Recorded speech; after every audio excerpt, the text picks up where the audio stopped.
ఏవైతే సాధించాలనుకున్నారో పూర్తి కాలేదని చెప్తా. సాగర్ గారు మీరు చెప్పండి, దేశంలో ఎక్కడా లేని విధంగా రైతు పండుగ చేశామన్నారు సీఎం రేవంత్ రెడ్డి. నిజంగా రైతులు పండుగ చేసుకునే స్థితిలో ఉన్నారంటారా? మీరేమంటారు?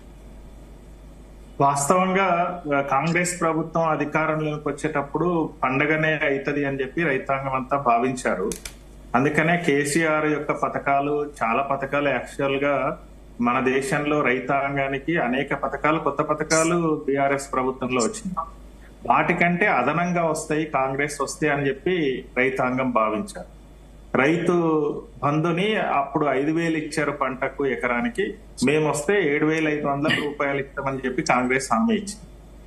కాంగ్రెస్ ప్రభుత్వం 2 లక్షల రూపాయల వరకు రుణాలు మాఫీ చేస్తామని హామీ ఇచ్చింది.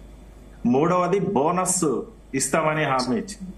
నాలుగవది ధరణి పోర్టల్ వల్ల రైతాంగం తీవ్రమైనటువంటి ఇబ్బందులను ఎదుర్కొన్నారు. ఆ ధరణి పోర్టల్ ని మార్చేస్తాం, భూమాత తీసుకొస్తాం, సమగ్రమైనటువంటి భూ సర్వేని చేస్తామనేటువంటి హామీ ఇచ్చింది. అదే రకంగా కౌలు రైతులకు రైతు భరోసాని కౌలు రైతులకు కూడా ఇస్తాం. ఈ రాష్ట్రంలో 22 లక్షల మంది కౌలు రైతులు ఉన్నారు, వాళ్ళందరికీ కూడా రైతు భరోసా ఇస్తామనేటువంటి హామీ ఇచ్చింది. వ్యవసాయ కూలీలకు సంవత్సరానికి 12,000 రూపాయలు ఇస్తామనేటువంటి హామీ ఇచ్చింది. ఈ హామీలలో రుణమాఫీలో మాత్రం 18,000 కోట్ల రూపాయలు 22 లక్షల మందికి ఇచ్చారు. యాక్చువల్ గా రైతాంగానికి అందరికి రుణాలు మాఫీ కావాలని అంటే 49,000 కోట్ల రూపాయలు కావాలి. వాళ్ళ కేబినెట్ కూర్చొని నిర్ణయించినటువంటి దాంట్లో 31,000 కోట్ల రూపాయలు అయితే సరిపోతాయి, సర్దుబాటు చేయొచ్చు అనేటువంటిది కేబినెట్ నిర్ణయం చేసింది. మేము అడుగుతున్నది ఏంటంటే టెక్నికల్ ఇష్యూస్ లేదా ఆధార్ లేఖనో లేదా రేషన్ కార్డు లేఖనో పట్టా పాస్ పుస్తకం లేఖనో కాదు, మీరు డబ్బులు రిలీజ్ చేస్తే రైతుల ఖాతాల్లో జమ కావడానికి ఇబ్బంది లేదు. మీరు కేబినెట్ నిర్ణయించినటువంటి ఇంకా 13,000 కోట్ల రూపాయలైనా ఇప్పుడైనా మీరు రిలీజ్ చేయగలిగితే ఆ రైతుల ఖాతాలో డబ్బులు జమ అయితే అది చేయగలుగుతారా లేదా అనేటువంటి ఒక స్పష్టమైనటువంటి ప్రకటన ప్రభుత్వం నుంచి రావాలి. ఇక రెండవది రైతు భరోసాకు సంబంధించినటువంటి దాంట్లో ఎకరానికి పంటకు 7,500 రూపాయలు. అంటే ఇప్పుడు 2 పంటలు, వానాకాలం పంట అయిపోయింది, యాసంగి స్టార్ట్ అయిపోయింది. ఈ 2 పంటలకు కలిపితే ఎకరానికి 15,000 రూపాయలు రైతుల ఖాతాల్లో జమ కావాలి. 5 ఎకరాల భూమి కలిగినటువంటి రైతుకు 75,000 రూపాయలు ఆ రైతు ఖాతాలో జమ కావాలి. కానీ అవి జమ చేస్తున్నటువంటి పరిస్థితి లేదు. ఇప్పుడు కేబినెట్ సబ్ కమిటీ వేసి ఉమ్మడి జిల్లాల ప్రాతిపదికన జిల్లాలన్నింటిలో తిరిగారు. జిల్లాల్లో సమావేశాలు పెట్టి ఎన్ని ఎకరాల లోపు ఉండాలనేటువంటిది ఒక అభిప్రాయాన్ని తీసుకున్నారు. రైతు సంఘాలను పిలిచారు వ్యవసాయ శాఖ మంత్రిగా, ఎన్ని ఎకరాల లోపు ఉండాలనేటువంటిది. మేము రైతు సంఘాలు అన్ని అభిప్రాయపడింది ఏంటంటే ఈ రోజు సాగులో ఉన్నటువంటి భూమి ఏదైతే ఉందో సాగులో ఉన్నటువంటి రైతాంగానికి మీరు రైతు భరోసా ఇవ్వండి. సాగులో లేనటువంటి భూమికి ఇవ్వాల్సినటువంటి అవసరం లేదు.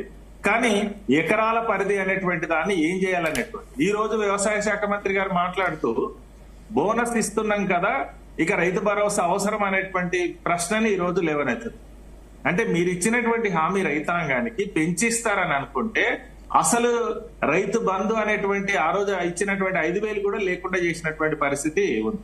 చాలా మంది రైతులు రుణమాఫీ కాకపోవడం వల్ల ఒకవైపు, రైతు భరోసా రాకపోవడం వల్ల రెండో వైపు, ఈ రెండు కలిపి బ్యాంకుల నుంచి అప్పులు రాకపోవడం వల్ల ప్రైవేటు వడ్డీ వ్యాపారస్తుల దగ్గర అధిక వడ్డీలకు అప్పులు తెచ్చుకుంటున్నారు. కౌలు రైతులు, ఇప్పుడు రైతుల ఆత్మహత్యలలో సగానికి పైగా కౌలు రైతులే ఉన్నాయి. ఆ ఆత్మహత్యల పరంపరని ఆపుతారని చెప్పి భావించారు.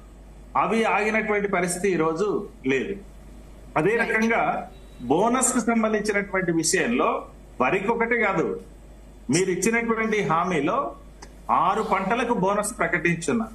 పత్తికి క్వింటాలకు 475 రూపాయలు బోనస్ ఇస్తామనేటువంటిది ఎన్నికల మేనిఫెస్టోలో పెట్టారు. ఈ రోజు పత్తి దిగుబడి తగ్గిపోయింది, మార్కెట్ కు వస్తుంది, నిర్ణయించినటువంటి మద్దతు ధర కూడా అమలవుతున్నటువంటి పరిస్థితి లేదు. మరి పత్తి బోనస్ గురించి మాట్లాడడం లేదు. అదే రకంగా 4 పంటలకు మద్దతు ధర నిర్ణయించి అమలు చేస్తామని చెప్పి మీరు హామీ ఇచ్చారు. చెరుకుకు 4,000 రూపాయలు మద్దతు ధర ఇస్తామని చెప్పి రాతపూర్వకంగా మీ ఎన్నికల మేనిఫెస్టోలో ఉంది. ఇప్పుడు 3,600 కూడా చెరుకుకు మద్దతు ధర రావడం లేదు. మరి చెరుకు పండించినటువంటి రైతు తీపిని ప్రజలందరికీ ఇస్తూ చేతులు మింగుతున్నాడు ఈ రోజు ఆ రైతు. వాళ్ళ గురించి మాట్లాడుతున్నటువంటి పరిస్థితి కానీ, వాటి గురించి పట్టించుకున్నటువంటి పరిస్థితి కానీ లేదు. సమగ్ర భూ సర్వే నిర్వహించి ధరణిలో వచ్చినటువంటి లోపాలన్నీ సవరిస్తారు. ఆ రోజు అధికారుల మీద దాడులు జరిగినాయి. అట్లాంటి పరిస్థితులలో ధరణిలో ఏమైనా మార్పు చేస్తారేమంటే అది మార్పు చేసినటువంటి పరిస్థితి కూడా లేదు. అందుకని ఇంకో విషయం కూడా చూడాలి. ఈ రోజు మహబూబ్ నగర్ లో ఉత్సవాలు పెడుతున్నారు, మంచిది. తన ఉమ్మడి జిల్లా, సొంత జిల్లా అక్కడ పెడుతున్నారు, చాలా మంచిది. కానీ పాలమూరు రంగారెడ్డి ప్రాజెక్ట్ ఎప్పుడు ట్రయల్ రన్ చేసింది? పోయిన నవంబర్ లో పాత ముఖ్యమంత్రి కేసీఆర్ గా అక్కడ ట్రయల్ రన్ చేశారు. పాలమూరు రంగారెడ్డి నీళ్లు ఎత్తిపోతారు. సంవత్సర కాలం అయింది. పాలమూరు రంగారెడ్డి ద్వారా నీళ్లు ఆ పాలమూరు ప్రజలకు అందించేటువంటి ప్రయత్నం జరగలేదు. కాబట్టి రైతాంగానికి హామీలు అమలు చేసేటువంటి ప్రయత్నం చేస్తే ఖచ్చితంగా రైతాంగం ఆదరిస్తారు.